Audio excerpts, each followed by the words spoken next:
झारखंड विधानसभा 2024 का आखिरी और सेकेंड फेज का चुनाव 20 तारीख को होना और इसकी तैयारी में कोई कसर कांग्रेस पार्टी छोड़ना नहीं चाहती और इसी के तहत जो है सो कांग्रेस पार्टी लगातार मेहनत कर रही है कि ज़्यादा से ज़्यादा विधानसभा की सीटें जीतकर फिर से एक बार इंडिया गठबंधन की सरकार झारखंड में बना सके। और इसी के तहत आज कांग्रेस पार्टी के वरिष्ठ नेता और नेता प्रतिपक्ष राहुल गांधी झारखंड दौरे पे थे। उसी के दौरान उन्होंने होटल बीएनआर चाणक्य में एक प्रेस वार्ता का आयोजन किया, जिसमें उन्होंने कहा कि इंडिया गठबंधन के लोग मोहब्बत की दुकान चलाते हैं, उनके नफरत की दुकान के बजाय हम लोग मोहब्बत से लोगों को जीतना चाहते हैं। की मजदूरों की, पिछड़ों की, दलितों, आदिवासियों की सरकार चलाना चाहते हैं और दूसरी तरफ वो शक्तियां जो संविधान को, अंबेडकर जी के संविधान को क्रश करना चाहती हैं, खत्म करना चाहती हैं, फाड़कर फेंकना चाहती हैं। और ये उनके सीनियर नेताओं ने कहा है, ये सिर्फ मैं नहीं कह रहा हूं, बीजेपी के सीनियर नेताओं ने, आरएसएस के सीनियर नेताओं ने कहा है कि वो कॉन्स्टिट्यूशन को रद्द करना चाहते हैं, बदलना चाहते हैं। दो तीन चीजें हमारे लिए क्रिटिकल हैं। लोकसभा में मैंने कहा कि कांग्रेस पार्टी और इंडिया गठबंधन जाति जनगणना करवाएगी। हम ये पता लगाना चाहते हैं कि इस देश में पिछड़े वर्ग के कितने लोग हैं, दलित कितने हैं, आदिवासी कितने हैं और उनकी भागीदारी कितनी है, कौन सी संस्थाओं में उनका पार्टिसिपेशन है, कॉर्पोरेट इंडिया में क्या पार्टिसिपेशन है, जुडिशरी में क्या पार्टिसिपेशन है। तो मैंने स्वयं लोकसभा में कहा कि जाति जनगणना को हम करेंगे और वहीं मैंने कहा कि जो 50% का आर्टिफिशियल बैरियर लगा रखा है, जहां 50% पर रिजर्वेशन को रोक रखा है, इस बैरियर को, इस दीवार को कांग्रेस पार्टी और इंडिया गठबंधन तोड़ के परे कर देगी। प्रधानमंत्री झूठ बोलते हैं और कहते हैं कि मैं रिजर्वेशन के खिलाफ हूं। मैं रिजर्वेशन के खिलाफ नहीं हूं, मैं रिजर्वेशन को 50% से ज्यादा बढ़ाना चाहता हूं। और मैंने लोकसभा में प्रधानमंत्री को कहा कि आप बढ़ाइए, मैंने प्रधानमंत्री जी को कहा कि आप जाति जनगणना कीजिए, हम आपको पूरा सपोर्ट देंगे, और प्रधानमंत्री ने मेरा जवाब तक नहीं दिया। तो ये रियलिटी है। झारखंड में हमारी स्ट्रैटेजी है, फाउंडेशन उसका, यहां भी हम जाति जनगणना करेंगे और यहां भी हम रिजर्वेशन को बढ़ाएंगे, इंक्रीज करेंगे।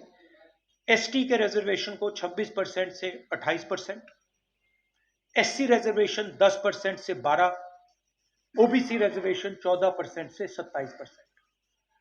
हम ये कोशिश कर रहे हैं, बीजेपी के लोग इसको रोकते हैं, इसको रोक रहे हैं, इसको आगे नहीं जाने दे रहे। हमारा जो मेन प्रोग्राम है, और मैं हर भाषण में कह रहा हूं कि नरेंद्र मोदी जी देश का धन, जमीन, जल, जंगल 3-4 बड़े अरबपतियों को देते हैं। अदानी जी को धारा भी देने की कोशिश कर रहे हैं, 1 लाख करोड़ रुपए की जमीन है। झारखंड में अरबपतियों को माइन, जमीन, जल, जंगल देते हैं। हम गरीबों की सरकार चलाना चाहते हैं, हम अरबपतियों की सरकार नहीं चलाएंगे। फाउंडेशन हमारा हर महिला को बैंक अकाउंट में हर महीने 2,500 रुपए झारखंड की अगली सरकार देगी। ये हमारा फाउंडेशन है। झारखंड की हर महिला से कहना चाहता हूं, हर गरीब महिला से कहना चाहता हूं, जैसे ही हमारी सरकार आएगी, आपको बैंक अकाउंट में हर महीने 2,500 रुपए मिलेगा। फूड सिक्योरिटी बहुत बड़ा मुद्दा है। 7 किलो हर महीने हर व्यक्ति को हमारी सरकार देगी। और गैस सिलेंडर के जो दाम नरेंद्र मोदी की सरकार ने बढ़ा रखे हैं, उसको हम 450 रुपए का कर देंगे। स्वास्थ्य योजना, राजस्थान में हमने एक ऐतिहासिक स्वास्थ्य योजना लागू की थी।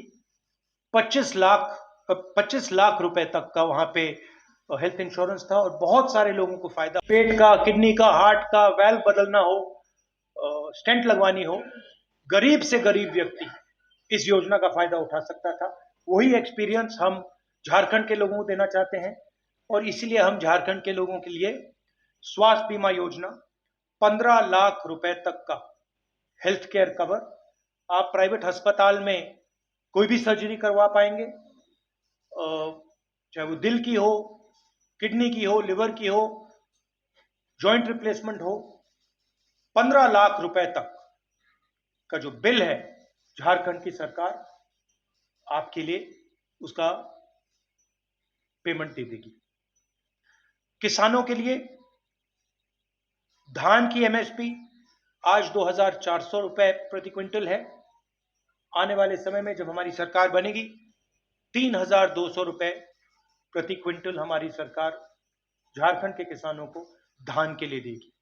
और जो हमारे युवा हैं जिनको नरेंद्र मोदी जी ने बेरोजगार किया है नोटबंदी करके, गलत जीएसटी लागू करके, उनको हम कहना चाहते हैं कि हमारे चीफ मिनिस्टर ने कमिटमेंट दिया है कि अगले 5 साल में उनकी कोशिश होगी कि 10 लाख युवाओं को रोजगार दें। हम इसको पूरा समर्थन, अपना पूरा समर्थन देंगे और हमारी भी कोशिश होगी कि 10 लाख युवाओं को झारखंड में रोजगार मिले। 500 एकड़ के इंडस्ट्रियल पार्क हर डिस्ट्रिक्ट में हम बनाएंगे और डिग्री कॉलेज हर ब्लॉक में और प्रोफेशनल कॉलेजेस हर डिस्ट्रिक्ट में। ये हमारा प्रोग्राम है, इसकी पूरी फाइनेंशियल प्लानिंग हमने की है और जो यहां हम कह रहे हैं ये हमारा कमिटमेंट है, हम ये झारखंड की जनता को देंगे। मेन चीज मैं झारखंड के लोगों को कहना चाहता हूं, ये लड़ाई विचारधारा की लड़ाई है, संविधान को बचाने की लड़ाई है, रिजर्वेशन को बढ़ाने की लड़ाई है, किसानों की, मजदूरों की रक्षा की लड़ाई है, बेरोजगार युवाओं की रक्षा की लड़ाई है। एक तरफ कांग्रेस पार्टी जो अंबेडकर जी के संविधान को, गांधी जी के संविधान को, बुद्ध भगवान के संविधान को, नारायण गुरु बसवना जी, फूले जी के संविधान को बचा रही है, संविधान की रक्षा कर रही है, और दूसरी तरफ आरएसएस और बीजेपी जो अंबेडकर जी के संविधान को खत्म करने में लगे हैं। और मैं यहां मीडिया के सामने कहना चाहता हूं कि कांग्रेस पार्टी का हर कार्यकर्ता, हर नेता ये कभी नहीं होने देगा, संविधान को हम कभी नहीं खत्म होने देंगे। धन्यवाद। हेलो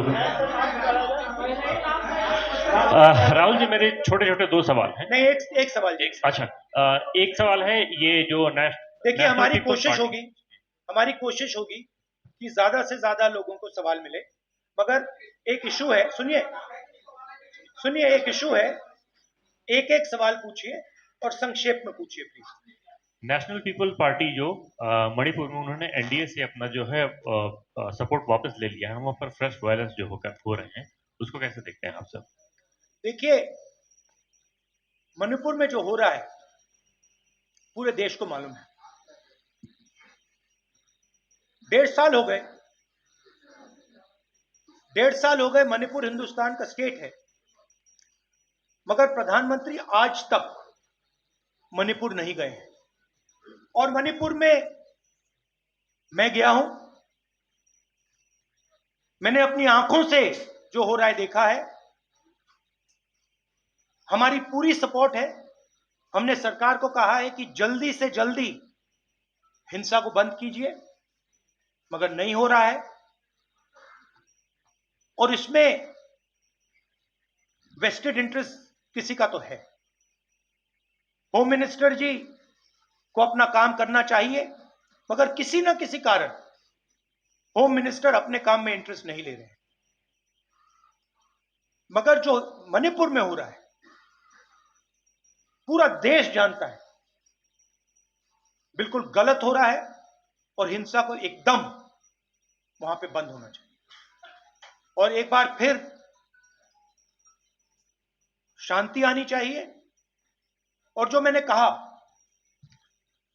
भारत जोड़ो यात्रा में, जो मैंने कहा 4000 किलोमीटर हम चले, कन्याकुमारी से कश्मीर,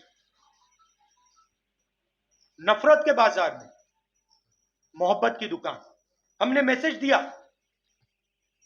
कि अगर आप नफरत फैलाओगे तो आग लगेगी, और बीजेपी के लोगों ने नफरत फैलाई है और इसीलिए आग लगती है। आग को सिर्फ कांग्रेस पार्टी मिटा सकती है, क्योंकि हम मोहब्बत की बात करते हैं, भाईचारे की बात करते हैं और हम नफरत को मिटाते हैं। और भाषण में मैं कहता हूं, नफरत को नफरत नहीं हरा सकती है, नफरत को नफरत से नहीं काटा जा सकता है। इसीलिए हम कहते हैं मोहब्बत की दुकान खोलें। SRP Mukesh, times of India. योजना है वो फ्री की जो योजना है उसके लिए यदि केंद्र फंड नहीं करती है तो ऐसे में तो आम जन पे ही लोड पड़ेगा, तो आप पैसा कहां से लाएंगे? नहीं, सबसे पहले ये फ्री की योजना नहीं है, ये न्याय की योजना है। अगर आप जब अंबानी जी को, अदानी जी को 16 लाख करोड़ रुपया दिया जाता है तो मीडिया में कोई नहीं कहता कि ये फ्री की योजना है, तब आप कहते हो विकास की योजना है, विकास हो रहा है, देखो देखो अदानी जी का 16 लाख करोड़ रुपया माफ हो गया, देखो कैसा विकास हो रहा है। आप कहते हो, आप लोग कहते हो, मैं नहीं कहता हूं। और जब महिलाओं को हम लाखों रुपए नहीं, 2,500 रुपए, 3,000 रुपए देते हैं तो आप कहते हो फ्री की योजना है। क्यों? या तो आप कहिए कि वो भी फ्री का है, या फिर आप कहिए ये भी विकास की योजना है। पहली बात यह है। दूसरी बात, झारखंड के पास भी पैसा है, ये नहीं है कि झारखंड के पास बजट नहीं है, उस बजट से हम अपनी योजनाएं चलाएंगे। मगर हमने सरकार से विनती की है कि जो झारखंड का पैसा आपके पास पड़ा हुआ है, वो पिछड़ों का पैसा है, दलितों का है, आदिवासियों का है, किसानों का है, मजदूरों का है, वो वापस दीजिए। वो आपका नहीं है तो वापस दीजिए, और उस पैसे का भी हम प्रयोग करेंगे। हम दबाव डालेंगे, मैं पार्लियामेंट में बोलूंगा कि झारखंड का पैसा भेजिए और उसका भी प्रयोग होगा।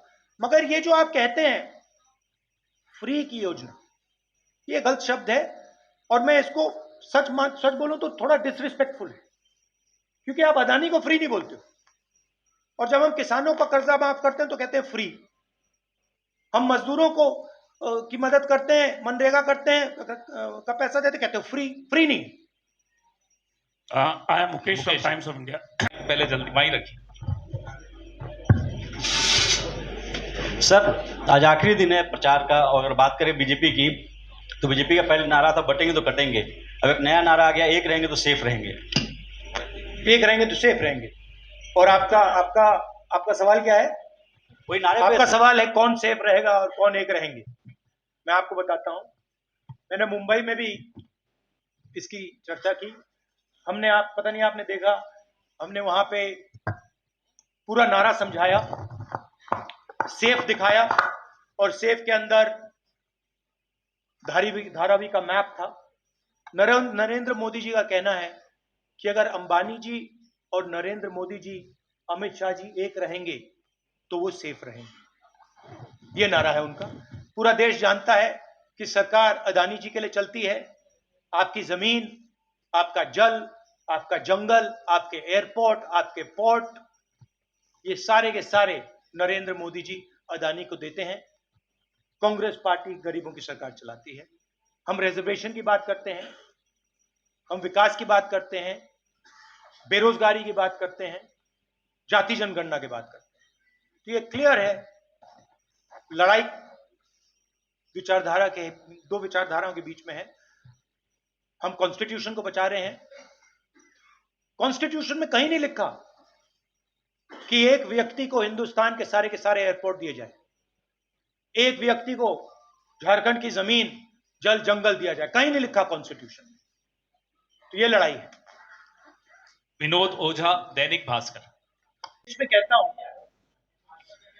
जो आपने बेरोजगारी की बात उठाई, उसका मेन कारण है कि नरेंद्र मोदी की सरकार ने नोटबंदी की और गलत जीएसटी लागू की। और ये दो चीजें, ये योजनाएं नहीं हैं, ये डेवलपमेंट प्रोग्राम्स नहीं हैं, ये छोटे व्यापारियों को, स्मॉल और मीडियम बिजनेसेस को मारने के हथियार हैं। और ये नरेंद्र मोदी जी ने इसलिए किया है क्योंकि जो छोटे बिजनेस वाले हैं, छोटे व्यापारी हैं, स्मॉल मीडियम बिजनेस वाले जो इनोवेशन करते हैं, जो रोजगार देते हैं, वो खत्म हो जाए और अदानी अंबानी जैसे अरबपति चाइना का माल हिंदुस्तान में बेचे। तो ये नेशनल लेवल में इशू है और झारखंड की सरकार काम कर रही है, मगर माहौल बीजेपी के लोगों ने और पूरा स्ट्रक्चर बीजेपी के लोगों ने तोड़ रखा है। तो सच्चाई ये है कि हिंदुस्तान चाहे भी तो रोजगार पैदा करना आसान नहीं है, क्योंकि बैंक के दरवाजे स्मॉल और मीडियम बिजनेस के लिए बंद हैं, बैंक के दरवाजे अरबपतियों के लिए खुले हैं। 1 लाख करोड़ रुपया, 16 लाख करोड़ रुपया अरबपतियों का कर्जा माफ हुआ है, छोटे व्यापारियों का, किसान का 1 रुपया कर्जा माफ नहीं हुआ है। तो इसका मेन कारण यह है, मगर हमारे जो चीफ मिनिस्टर है झारखंड के पूरा दम लगा के काम कर रहे हैं और हमारा पूरा सपोर्ट है उनके पीछे। अंकित मिश्रा, पीटीआई। ने ये घोषणा की थी अपने कहां दिख नहीं रहा मुझे।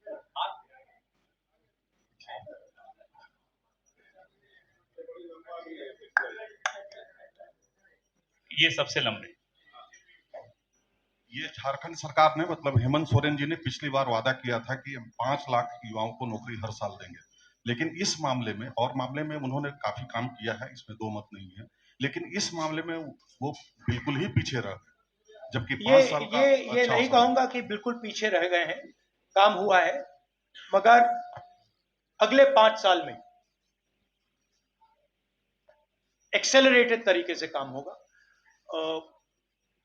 हमारी सरकार, सब लोग जानते हैं कि जो बीजेपी की सोच है वो आदिवासियों के खिलाफ सोच है।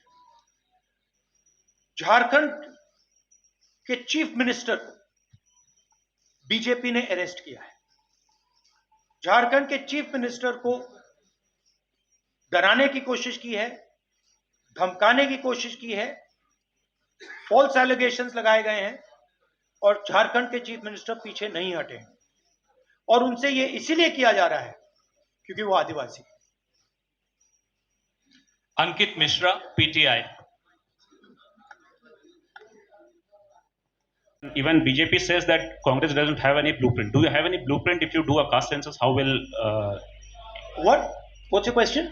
आप कास्ट सेंसस की बात कर रहे हैं, बीजेपी कहती है कि कांग्रेस के पास कोई ब्लूप्रिंट नहीं है, अगर कास्ट सेंसस हो भी जाए कि कैसे रिजर्वेशंस को उसको बढ़ाएगा. Do you have any blueprint for that?